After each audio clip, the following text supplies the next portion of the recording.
first thing to understand is that the EU budget is financed by three different types of income. One is the traditional own resource, what you call traditional own resource, which is basically taxes on imports.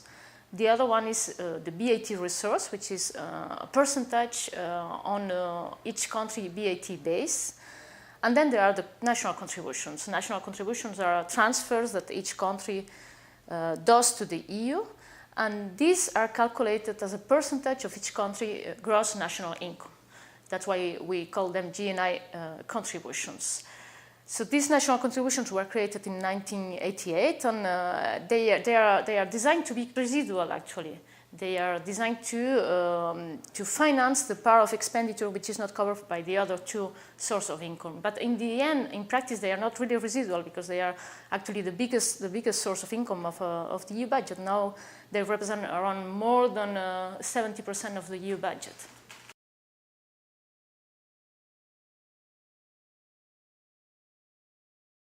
As I said, national contributions are a percentage of each country gross national income. More precisely, they are calculated each year as a percentage of the estimates of gross national income of the previous year.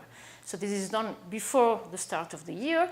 But then in the year in question, in October, what happens is that the member states send the real numbers of the GNI of the previous year, and the Commission checks, with the help of Eurostat, it checks whether there are differences between the estimates and the real GNI of the previous year.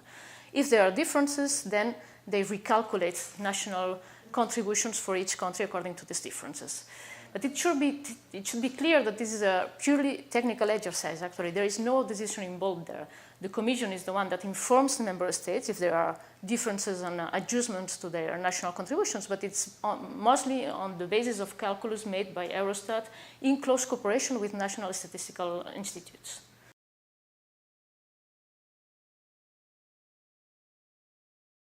Well, this adjustment of the national contributions happened every year, but normally it goes unnoticed because it involves very minor amounts of money.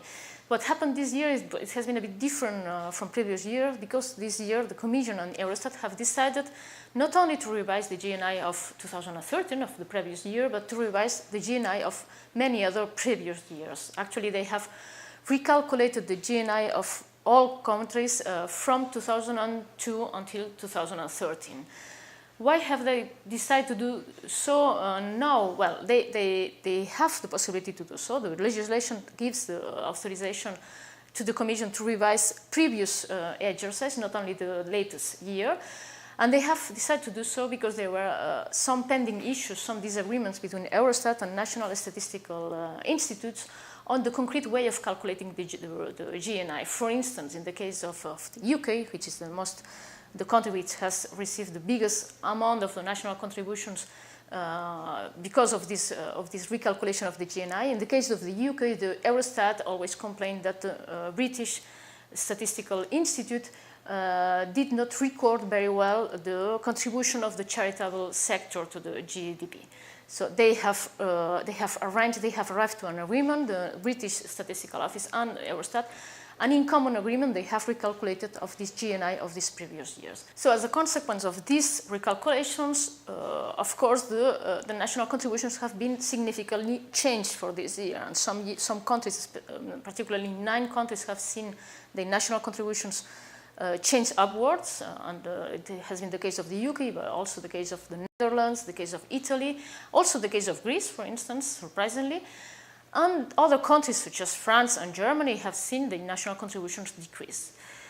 What is important also to take into account is that this has nothing to do with the change in methodology on the calculus of the GDP, which is taking place right now. So Eurostat has last year put into place this change of methodology, but there is an agreement at the EU level that this change in methodology will not be applied to the calculus of national contributions until 2016, basically because some countries have already implemented it at the national level, others not, so it will be difficult to start applying this new methodology to the calculus of national contributions.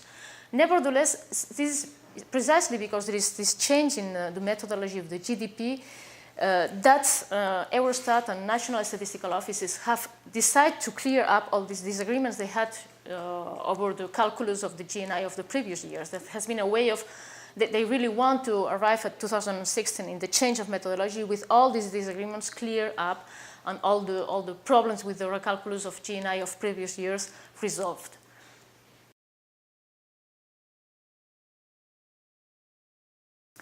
The EU legislation says that payments should be done before the 1st of December. So what happens if one country does not want to pay, or if one country, such as the case of the UK, has already announced, does not want to pay before the 1st of December?